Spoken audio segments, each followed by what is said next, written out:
Real O Juice Sauce! Because we watched Season 8, Episode 14, The Van Buren Boys.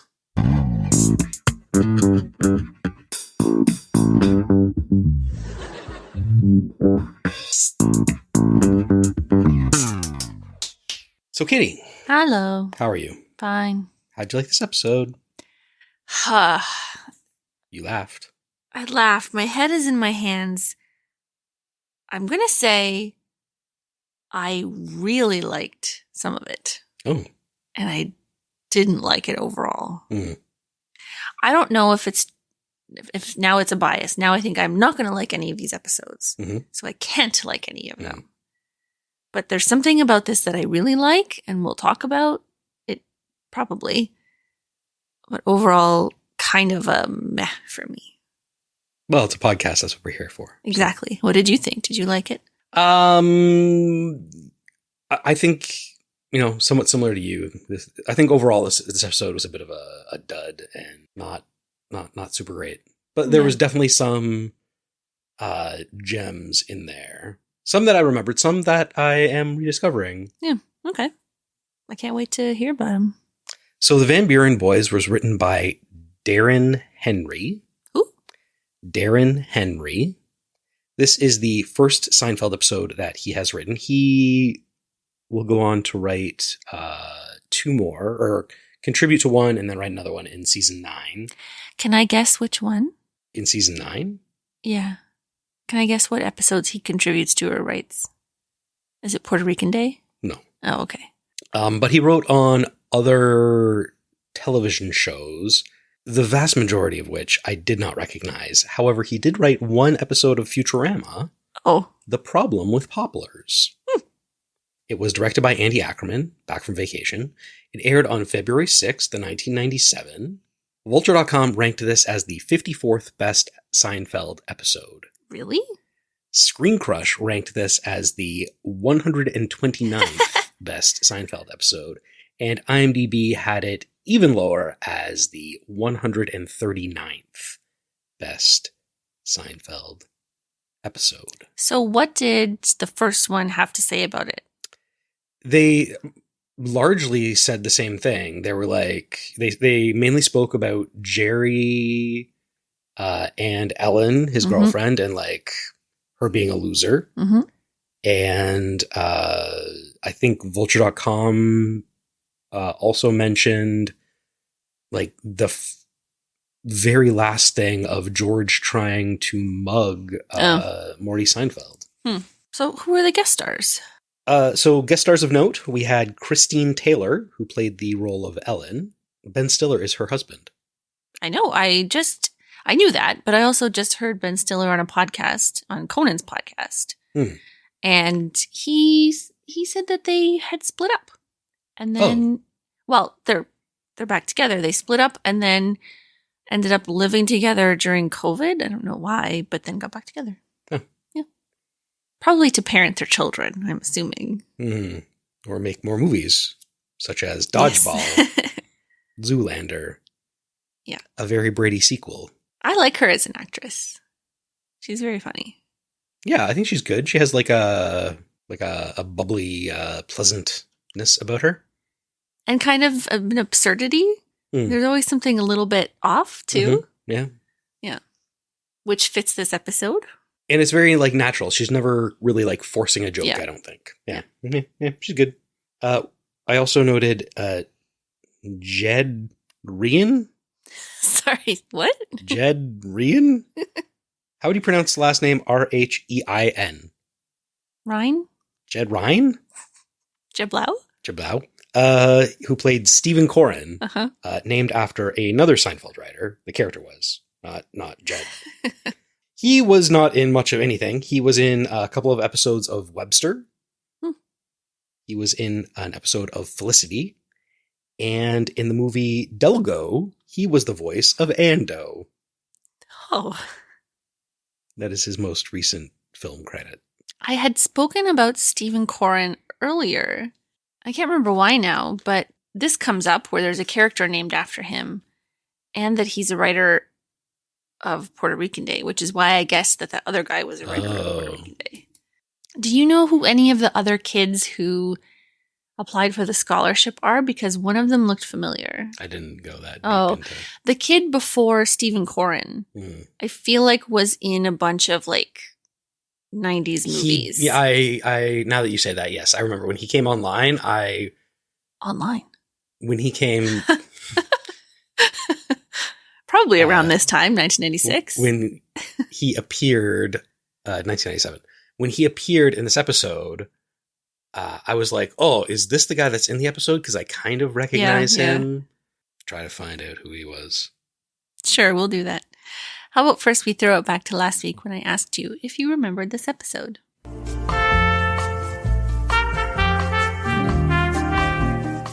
Well? I think I nailed it. You always do. I think I just mentioned that Martin Van Buren was the 8th president of the United States. I'll read the synopsis. Kramer runs afoul of a street gang. George awards a scholarship. Elaine writes Peterman's autobiography. Jerry's girlfriend seems too perfect. Does she seem too perfect? That's not how I would put it. She seems perfect to Jerry. She only seems perfect to Jerry. Yeah.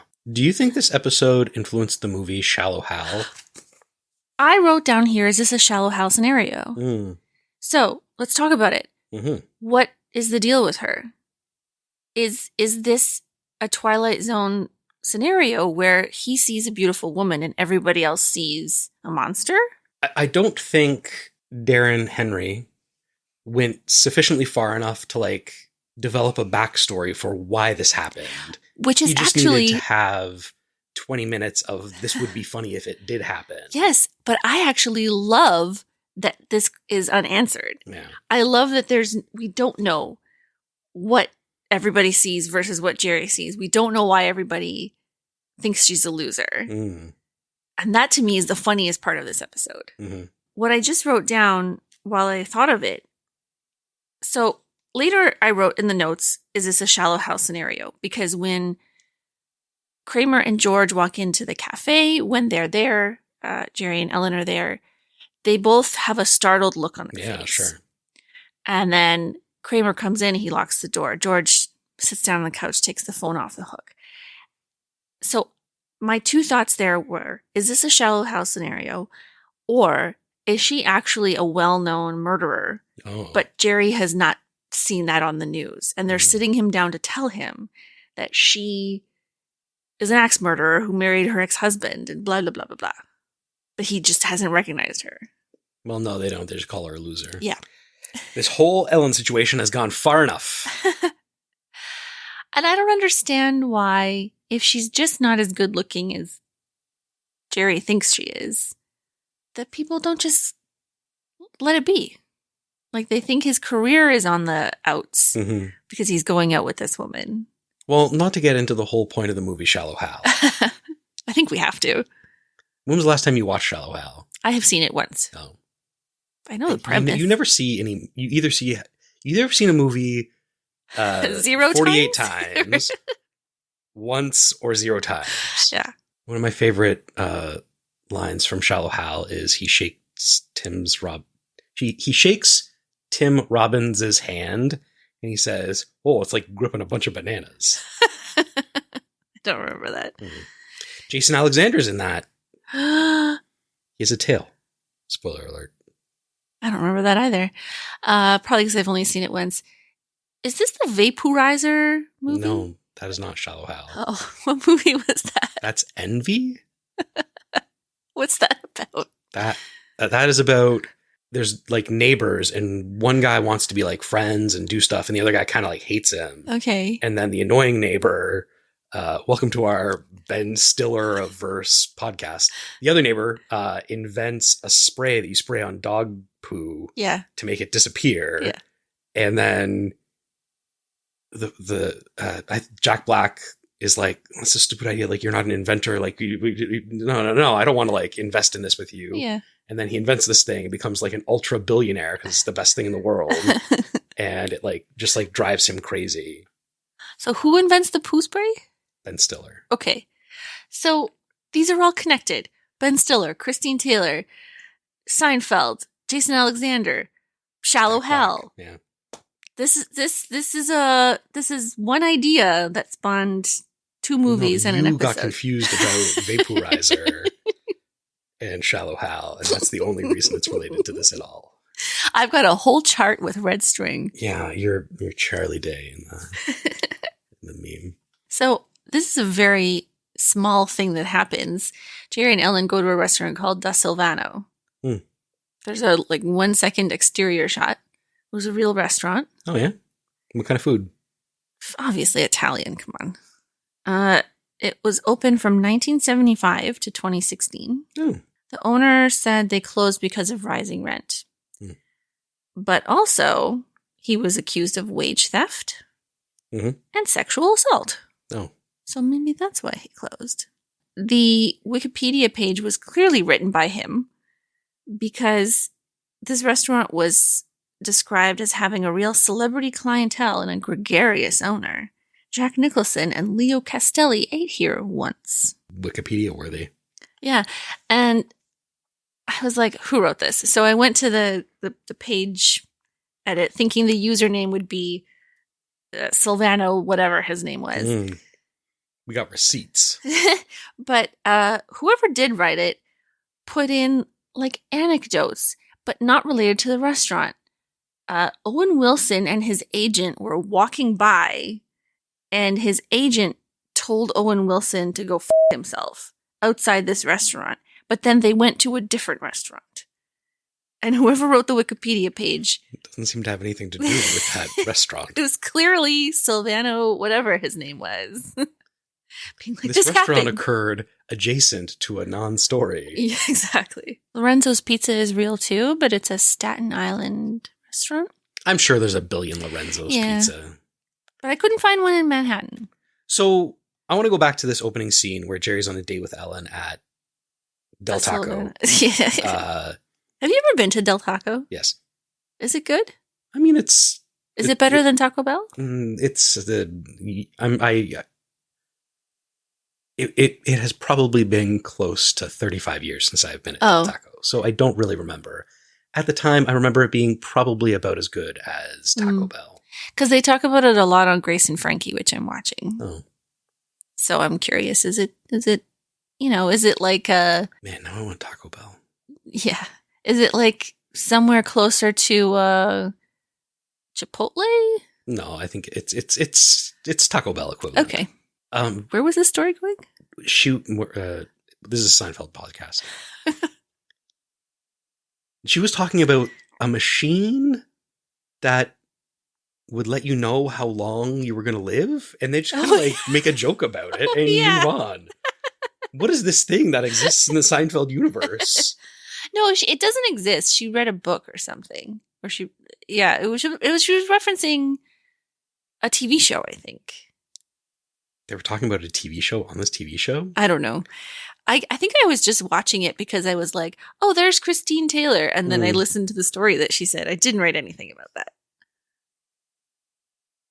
How do you feel about, do you think this is a bad sign at being her birthday and she doesn't have anything planned? I think she's an adult who doesn't make a big deal about her birthday. Yeah. She says I guess I should get a piece of cake. It's my birthday. Right? You're not going to be like, in reality, not a TV show. If you met someone and you really wanted to go out with them and they're like, let's go out on Saturday, and it happens to be your birthday, you're going to be like, no. If you listen to what happened, she picked the date. She picked the day of the date. Maybe she was busy on Friday. I don't know. She doesn't expect the birth. It was very awkward. They're singing to another person in the restaurant, and then you just see Jerry's face awkward. So is he I don't get. They didn't. I don't think he needed the waiters to come out and sing "Happy Birthday." They didn't finish writing that joke. Does Jerry think that she wants that for herself? I don't know. Yeah. I did like how George asked, "Is she socially awkward?" What did you think he was asking when he asked that? Was she ugly? No, I didn't. No. Because the rest of it hadn't happened yet. So Okay, so you didn't know what was going on. No. Okay. No. I thought George was asking if she was socially awkward. Oh, okay. But she's not. She's quite a sociable. I mean, later on, his parents talk about her great personality and what a great little body and how smart she is. Never mentioning how pretty. Like a computer. Yeah.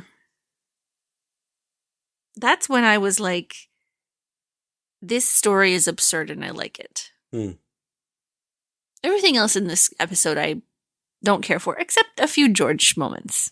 What's your favorite animal? Frog? Frog is wrong. You laughed very hard when you said frog is wrong.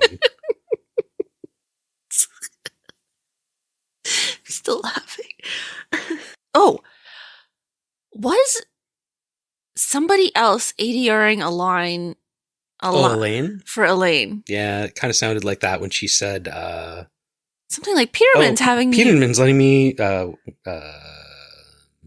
thought I wrote some of this down. So Peterman's letting me do some real writing. And then it switches to interior and we see her and she's like, Peterman's letting me read some real writing. It really sounded like somebody else. Doing a Julia Louis-Dreyfus impression? I was hoping you would find that in like the trivia. I didn't. There was very little like did you knows and Too bad. Production notes and anything. So maybe she's the loser of her group. Everyone makes fun of. Like us with Elaine. I did laugh when Jerry considers responding. Yeah. Another funny George thing, when the kid wants to be a city planner, not an architect. And they go, isn't an architect just an art school dropout with a tilty desk and a ruler? It's called a T-square. I know George idolizes architects, but I can't remember. Did he ever explain why? Just whenever he talks about, or whenever he pretends to be. Yeah. But why? Why is architect the pinnacle? The pinnacle for George. It's a very marine biologist kind of career. I feel like that is like a very 90s aspirational career. Like a typical answer. Like you want to be an architect, a marine biologist. I mean, then we realized there's like 12 guys that do these jobs. Yeah. The dumbest guy in my fraternity became an architect. I laughed when Jerry said Vermont. Very excited about a weekend away with Ellen. That's when they locked the door. Is this the most excited we have seen Jerry for a girl? Yeah. I think so. He's busting. Yeah. And everybody just goes and ruins it for him. The point of Shallow Hal. It's true. I'm going to do some digging into Shallow Hal in relation to this episode. I feel like there's something going on, man. I'm going to find it. It's got Gwyneth Paltrow before she went crazy. How much would you charge to sell all of your life stories? And would it be more or less than $1,500? I thought Kramer was going to say $50,000. But Peterman offers him half of $1,500 and he says, I'll take it. I did like the only part of this that I was interested in when Elaine stops him from telling the story about the pants at the bar. She goes, you never sat in mud. And he says, well, that was all dirty. I really liked the storyline of Elaine's hair as she descended further and further into madness. It just got like messier with more things stuck in it. Yeah. And then Peterman offers that she could write herself into his romantic escapades. And then we just see her face. And then they go to a different scene. This story kind of goes nowhere. Yeah. You know, at the end, my least favorite thing happens. The freeze frame of an open mouth as George is running away from the Van Buren boys. It's weird that whole thing is weird. Why Martin Van Buren? He was so... Like, they're not his descendants. They're not literally Van Buren boys. They liked him because he was so mean. Do you know anything about him? Was he mean? I don't know anything about the 8th president of the United States. Did he own slaves? Didn't they all own slaves? Okay, so when Kramer says he bought a bunch of Bunyan stories from Newman and they all stink, that was also pretty funny. Do you think that was about a commentary about comedians buying jokes? Oh, interesting. Speaking of which, Steve Corrin, the real one, was a page at NBC. Mm-hmm. And during his page duties would like slip his jokes into the pockets of cast members. Oh. And then they were like, hire him, I guess. Mm. So he did write for an SNL. You got to get yourself seen, I guess. I guess. I liked when they were questioning the Stevens worthiness for the scholarship. Said, is he smart? And George says, he knows how to read. He also knows that finishing a book doesn't mean anything. I don't know how many times my dad, the fun fact that my dad has been using now is that 50% of people after they graduate high school never read a book ever again. Yeah, I haven't heard him say that. Oh, I think I've heard him say it probably about 6 times. I feel like everyone I know reads, which is a weird thing to say. Mm-hmm. Although my cousin... He had aspirations of finishing one book, which he did. He did. He's an engineer. He's part of the 50%. No, didn't he finish 2? I think he wanted to finish 2. Oh, and he just finished 1? Fact check. I mean, he's got other things to do. Sure, yeah. TV's gotten crazy good these days. I will say, I was thinking about, this is slightly off topic, but I was thinking about this podcast? Television shows or movies that are based on books. And I used to say that you should watch the TV show or movie before you read the book. Oh. Because inevitably you read the book and you're like, oh, this is fantastic, I'm going to love it. And then it never lived, like the movie and TV show never lived up to it. So you watch the TV show and movie and you're disappointed. When you watch the TV show or movie first, you're like, oh, this is awesome. I got to read the book. And it dives even deeper and your enjoyment for that story is greater. Except what I'm realizing is happening is now I'm too lazy and I'm like, well, I already watched the TV show. I'm not going to invest 20 plus hours in reading this book. Yeah. I mean, let's be honest. You're listening to books. Listening is reading. Listening is reading, Katie. I also read books. I read and listen. Okay. That's all I really have. I don't know. This was a strange one that I sort of enjoyed and was just watching. And also, I wrote at some point, where is this going? Where is which story going? Everything but Jerry. And that actually went nowhere, and I loved it. But everything else, I was like, okay, come on. Like, the Van Buren Boys. So I was tired of them from the get. Kramer, just over the top silly. Tripped on a golf ball and fell down for no reason. So Jerry's story is supposed to be that because his parents like her, he's like, I'm out. Oh, really? Yeah. I didn't take that from it. I just thought he remembers another woman that he used to date. And no, because they specifically don't talk about her looks. He's like, that's it. I'm the Twilight Zone. Mm-hmm. Which episode? Oh, they're all like that. I don't think their approval turned him off her. On WikiSign, funnily enough, they're like, this is a reference to Twilight Zone episode blah blah blah blah blah. Yeah. I'm like, the joke, you're ruining the joke. So I have some corrections. Last week we talked about supermarket sweep. I think I said it by accident. And then we talked about supermarket sweep. As one does. I'm often accidentally bringing up game shows from the 1990s. I know, because I remember talking about my parents' friends being on Bumper Stumpers, and then I accidentally said supermarket sweep. Did you know there was a reboot? Yeah, with Guy Fieri? Oh, right. It's not with him, but I remember you saying his name. I thought it was with Guy Fieri. It was with Leslie Jones. Oh. That's better than Guy Fieri. She is much better. However, apparently the show was terrible. Yeah. So I read this article about it, and it was like, the new supermarket sweep is terrifying. And basically... Because the price of groceries is just terrifying. Everyone's just like... Eggs, I can't... Eggs. All this food is fake, but I really, really need these groceries. Mm-hmm. No, it said the original one, actually I have to go back because the original one was in the 60s.